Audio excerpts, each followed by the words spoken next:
चल हो जा शुरू। केसरिया से मन जोगी हुआ रे, दिल झूमे देखो मतवारा हुआ रे, दिल झूमे देखो मतवारा हुआ रे। हर पल मनाओ केसरी त्योहार। विमल, बोलो जुबान केसरी। बंगाल की हाई कोर्ट ने ममता बनर्जी की कॉम्पिटिटिव अपीजमेंट पॉलिटिक्स पर एक करारा तमाचा मारा है। हाई कोर्ट के ऑर्डर ने बताया है कि कैसे केवल वोट बैंक और तुष्टीकरण की राजनीति के लिए ममता दीदी की सरकार ने जो अधिकार ओबीसी समाज के लिए था उसे धार्मिक आधार पर मुसलमानों को दे दिया। 77-78 क्लासेस लिस्ट केवल मुसलमानों की जोड़ दी गई। अपनी वोट बैंक की लालसा को पूरा करने के लिए ये पूरा का पूरा जो काम है वो किया गया। बंगाल की हाई कोर्ट ने ममता बनर्जी की कॉम्पिटिटिव अपीजमेंट पॉलिटिक्स पर एक करारा तमाचा मारा है। जिस प्रकार से न केवल तृणमूल कांग्रेस बल्कि पूरा इंडी गठबंधन ये धार्मिक आधार पर आरक्षण देकर संविधान की व्यवस्था के खिलाफ जाकर, आंबेडकर जी की सोच के खिलाफ जाकर SC ST OBC के अधिकार में सेंधमारी करके एक वोट बैंक को खुश करने के लिए उनके अधिकारों को हनन करता है, इस पर करारा तमाचा पड़ा है। 2010 के बाद जो भी ओबीसी सर्टिफिकेट तृणमूल कांग्रेस की सरकार के द्वारा दिए गए उनको खारिज करने का काम किया गया है। मतलब लगभग 5 लाख ओबीसी सर्टिफिकेट को एक प्रकार से स्थगित किया गया है।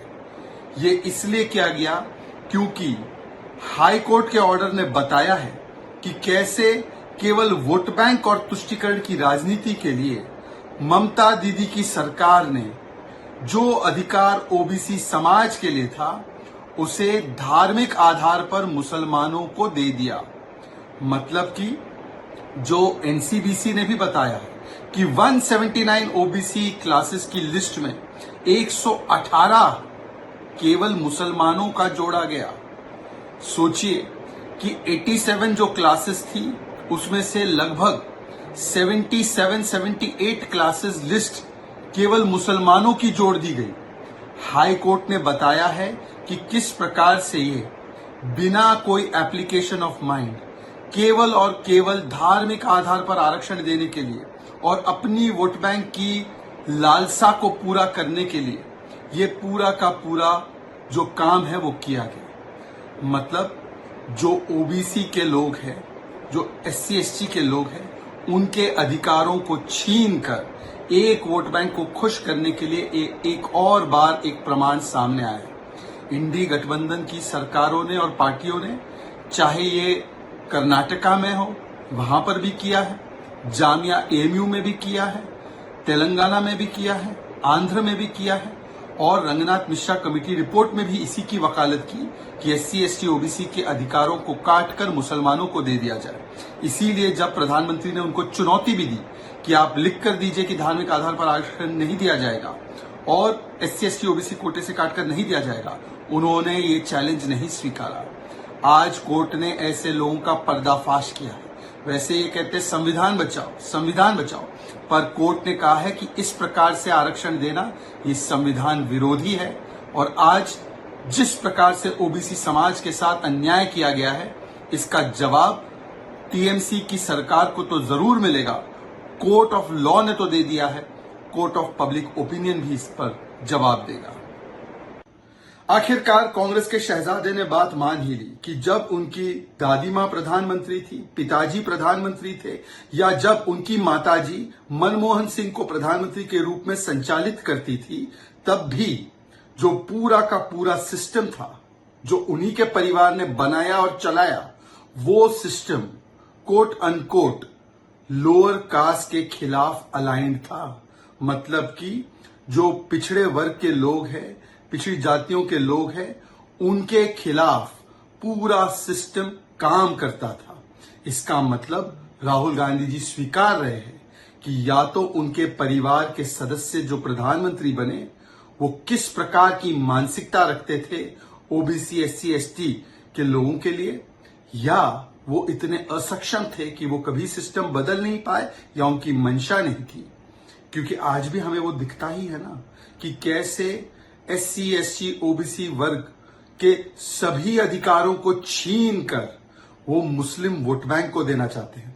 ये उन्होंने जामिया में किया, अभी पश्चिम बंगाल में भी इसका उदाहरण सामने आया है, इन्होंने कर्नाटका में किया, आंध्र में किया।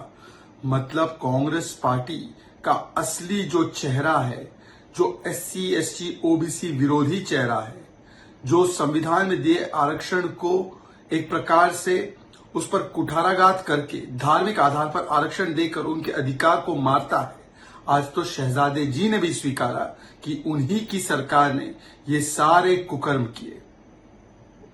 बंगाल की हाई कोर्ट ने ममता बनर्जी की कॉम्पिटिटिव अपीजमेंट पॉलिटिक्स पर एक करारा तमाचा मारा है। जिस प्रकार से न केवल तृणमूल कांग्रेस बल्कि पूरा इंडी गठबंधन ये धार्मिक आधार पर आरक्षण देकर संविधान की व्यवस्था के खिलाफ जाकर, आंबेडकर जी की सोच के खिलाफ जाकर एससी एसटी ओबीसी के अधिकार में सेंधमारी करके एक वोट बैंक को खुश करने के लिए उनके अधिकारों को हनन करता है, इस पर करारा तमाचा पड़ा है। 2010 के बाद जो भी ओबीसी सर्टिफिकेट तृणमूल कांग्रेस की सरकार के द्वारा दिए गए उनको खारिज करने का काम किया गया है। मतलब लगभग 5 लाख ओबीसी सर्टिफिकेट को एक प्रकार से स्थगित किया गया है। ये इसलिए किया गया क्योंकि हाई कोर्ट के ऑर्डर ने बताया है कि कैसे केवल वोट बैंक और तुष्टीकरण की राजनीति के लिए ममता दीदी की सरकार ने जो अधिकार ओबीसी समाज के लिए था उसे धार्मिक आधार पर मुसलमानों को दे दिया। मतलब कि जो एनसीबीसी ने भी बताया है कि 179 ओबीसी क्लासेस की लिस्ट में 118 केवल मुसलमानों का जोड़ा गया। सोचिए कि 87 जो क्लासेस थी उसमें से लगभग 78 क्लासेस लिस्ट केवल मुसलमानों की जोड़ दी गई।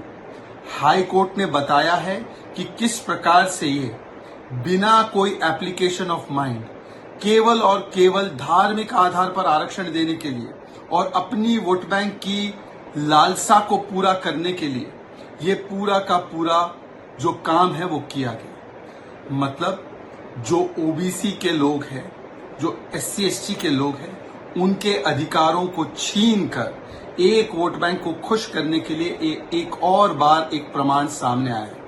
इंडी गठबंधन की सरकारों ने और पार्टियों ने, चाहे ये कर्नाटका में हो वहां पर भी किया है, जामिया एएमयू में भी किया है, तेलंगाना में भी किया है, आंध्र में भी किया है, और रंगनाथ मिश्रा कमेटी रिपोर्ट में भी इसी की वकालत की कि एससी एसटी ओबीसी के अधिकारों को काट कर मुसलमानों को दे दिया जाए। इसीलिए जब प्रधानमंत्री ने उनको चुनौती भी दी कि आप लिख कर दीजिए कि धार्मिक आधार पर आरक्षण नहीं दिया जाएगा और एससी एसटी ओबीसी कोटे से काटकर नहीं दिया जाएगा, उन्होंने ये चैलेंज नहीं स्वीकारा। आज कोर्ट ने ऐसे लोगों का पर्दाफाश किया है। वैसे ये कहते हैं संविधान बचाओ, संविधान बचाओ, पर कोर्ट ने कहा है कि इस प्रकार से आरक्षण देना ये संविधान विरोधी है। और आज जिस प्रकार से ओबीसी समाज के साथ अन्याय किया गया है, इसका जवाब टीएमसी की सरकार को तो जरूर मिलेगा। कोर्ट ऑफ लॉ ने तो दे दिया है, कोर्ट ऑफ पब्लिक ओपिनियन भी इस पर जवाब देगा।